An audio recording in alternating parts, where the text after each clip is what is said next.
Assalamualaikum warahmatullahi wabarakatuh. Pada kesempatan kali ini saya akan membacakan kitab Lubabul Hadis. Ini kitabnya tipis. Ini karangan Syekh Al-Alamah Al-Fadil Jalaluddin bin Kamaluddin As-Suyuti rahimahullahu ta'ala, amin. Ini saya akan membacakan satu dua hadis tentang fadilah kalimat la ilaha illallah. Jadi kalimat la ilaha illallah itu begitu dahsyat karena di situ adalah ada bentuk pengenalan, bentuk pengakuan dan bentuk pembenaran dari seorang hamba terhadap Allah Subhanahu wa taala. Maka sebenarnya kalimat la ilaha illallah itu senjatanya orang yang beriman. Jadi para pemirsa, bahwa kita sebagai umat Islam mudah sebenarnya. Kita sudah punya senjata, sudah punya amalan yang itu sudah diberikan, dituntun oleh Nabi Muhammad SAW. Itu salah satunya adalah kalimat tauhid, la ilaha illallah Muhammadur Rasulullah. Saya bacakan bagaimana keistimewaan dan fadilah dari kalimat ini. Wa qala sallallahu alaihi wasallam, addu zakat abdanikum biqauli la ilaha illallah. Tunaikanlah zakat badan kalian dengan kalimat la ilaha illallah. Karena badan ini juga selain perlu dizakati dengan zakat yang bersifat harta benda seperti zakat fitrah, itu perlu jiwa kita, raga kita itu perlu dizakati juga, ditunaikan zakatnya itu dengan kalimat la ilaha illallah. Itu artinya apa? Bahwa kita ini punya hutang kepada Allah. Kita sudah diberi nyawa, bisa hidup dengan nikmat dan seterusnya, dengan gratis dan seterusnya. Maka salah satu untuk menunaikan zakat badan kita, karena badan kita ini sudah diberi nikmat luar biasa, tapi masih tidak mungkin masih banyak melakukan perbuatan-perbuatan yang dilarang oleh Allah, sehingga kita ini kotor badannya. Maka perlu dibersihkan dengan kalimat la ilaha illallah, la ilaha illallah. Yang kedua, ma min abdin yaqulu la ilaha illallah Muhammadur Rasulullah illa qala Allah ta'ala sadaqa abdi ana Allah la ilaha illa ana ushidukum ya malaikati qad ghafartu lahu ma taqaddama min dzambihi wa ma ta'akhkhar. Jadi Nabi sallallahu alaihi wasallam bersabda, tidak seorang hamba pun yang membaca kalimat la ilaha illallah Muhammadur Rasulullah kecuali Allah itu berkata, sadaqa abdi, benar hambaku, ana Allah, saya ini Allah, kata Allah, la ilaha illa ana, tidak ada Tuhan kecuali saya menyaksikan, saya bersaksi kepada kalian, ya malaikati, wahai para malaikatku, katanya Allah. Ketika ada hamba mengatakan la ilaha illallah Muhammadur Rasulullah, Allah berkata, sadaqa abdi, ana Allah, hambaku benar, saya ini Tuhannya, dan tidak ada Tuhan kecuali saya. Maka saya bersaksi kepada kalian, wahai malaikatku, qad ghafartu lahu ma taqaddama min dzambi wa ma ta'akhkhar.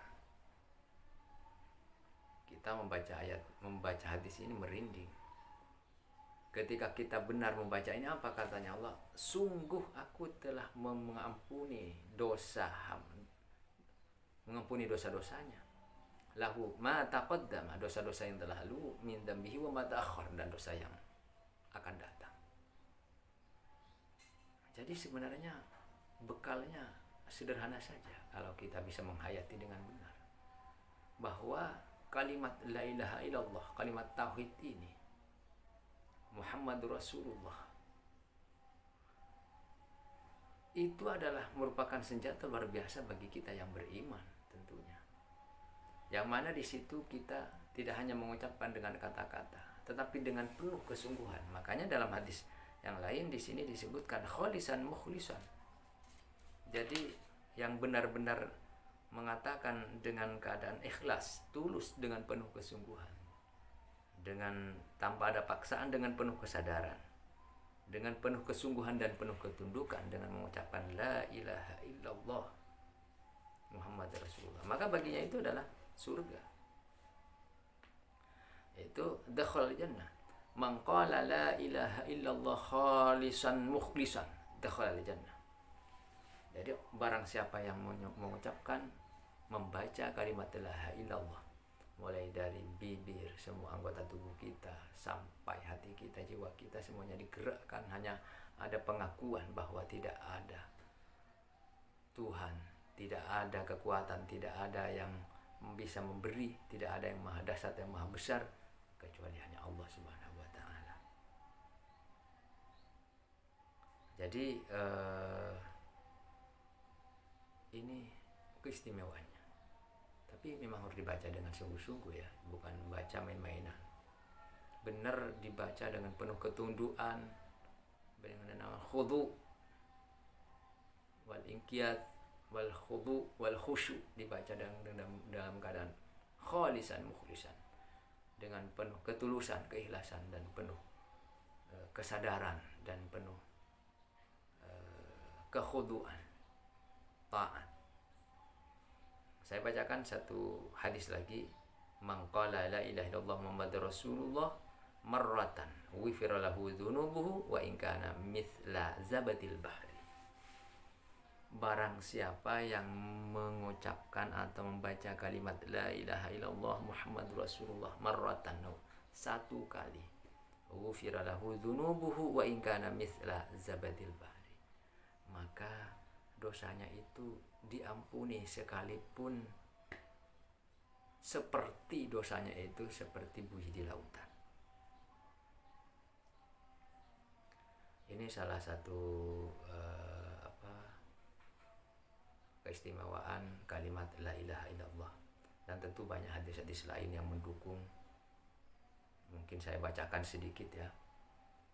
Wa qala sallallahu alaihi wasallam idza marra al-mu'minu 'ala al-maqabir faqala la ilaha illallah wahdahu la syarika lah lahul mulku wa lahul hamdu wa yumiitu wa huwa daimun bi yadihi al-khair wa huwa 'ala kulli syai'in qadir. Nawwarallahu tilkal qubur kullaha wa faridika ilaiha liqa'ilha wa kataba lahu alfa alfi hasanatin wa rafa'ahu alfa darajin wa hatta anhu alfa sayyi'ah. Jadi jika ada seseorang, orang mukmin lewat sebuah kuburan, kemudian membaca kalimat tersebut, maka Allah akan memberikan cahaya pada kubur tersebut seluruhnya dan mengampuni orang yang membacanya. Kemudian menulisnya 1000 alfi sama dengan 1.000.000 kebaikan, dan kemudian warafa'alahu alfi darajah, mengangkat 1000 derajat. Kemudian wahatta anhu alfi sayyi'ah, kemudian menghapus 1000 sama dengan 1.000.000 kejelekan, dan diangkat kebaikannya 1000, diangkat derajatnya 1000, kejelekannya dibuang 1000. Artinya 1.000.000 masing-masing. Lah itu tentu kita perlu, dalam hadis lain disebut jaddidu imanakum biqauli la ilaha illallah. Jadi kita diperintahkan untuk selalu memperbaharui iman kita. Kenapa iman kita itu yazdat wa yanqus, selalu naik turun? Maka salah satu cara untuk memperbaharui, memperkokoh dan memperkuat iman kita adalah dengan selalu mengucapkan la ilaha illallah.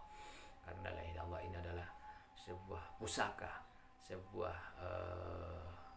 warisan, sebuah pegangan, sebuah pedoman dan pegangan bagi kita umat Islam yang beriman. Kita tentu harus mengecamkan ini tidak hanya di bibir tetapi sampai ke dalam hati, bahwa benar-benar kita itu menyembah dan hanya mengakui satu-satunya Tuhan kita yang benar adalah Allah Subhanahu wa taala. Tidak ada Tuhan selain Allah. Tidak ada kekuatan selain dari kekuatan Allah Subhanahu wa taala. La haula wala quwwata illa billah. Jadi Bapak Ibu, para pemirsa yang berbahagia, kunci surga adalah kalimat la ilaha illallah miftahul jannah. La ilaha illallah miftahul jannah. Jadi Bapak Ibu biasakan kapan itu dibaca la ilaha illallah, ya kapan saja. Yang penting bukan di dalam WC atau dalam toilet, jangan. Di luar itu baca. Ketika olahraga kita baca kalimat la ilaha illallah, kita ke jalan-jalan kalimat la ilaha illallah, ketika santai kita dalam hati juga selalu ingat Allah Subhanahu wa taala, selalu membaca la ilaha illallah. Insyaallah barang siapa yang membaca kalimat ini, maka dijamin oleh Allah Subhanahu wa taala masuk surga, dan dosa-dosanya baik yang lalu maupun yang akan datang diampuni oleh Allah Subhanahu wa taala. Yakin itu saja, kalian yakin, saya yakin-yakinnya dengan berpegang teguh bahwa kalian hanya menyembah dan tunduk kepada Allah Subhanahu wa taala. Dan ya perkara soal misalnya tidak mampu mengikuti perintah Allah Subhanahu wa taala secara keseluruhan, itu mungkin masih itulah tempatnya manusia, ada kelalaian. Tetapi minimal kita harus mengenal dan kita harus mengakui, dan dengan penuh kesungguhan dan ketundukan, dengan penuh kesungguhan bahwa hanya Allah yang kita sembah.